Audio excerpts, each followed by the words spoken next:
Nous venons tous d'entendre des propos très prévisibles et très manipulateurs de la part de la Russie en réponse à l'idée d'un cessez-le-feu. Le président russe Vladimir Poutine se prépare sur le fond essentiellement à la rejeter en ce moment. Bien sûr, Poutine a peur de dire directement au président américain Donald Trump qu'il veut continuer cette guerre, qu'il veut tuer des Ukrainiens.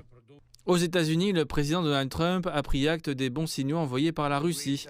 Il a déclaré que le président Poutine avait fait une déclaration très prometteuse, mais qu'elle n'était pas complète.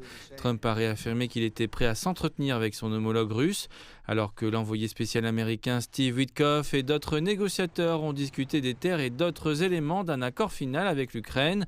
Trump a souligné que la première phase concernait un cessez-le-feu. J'aimerais voir un cessez-le-feu de la part de la Russie. Et nous n'avons pas travaillé dans l'obscurité.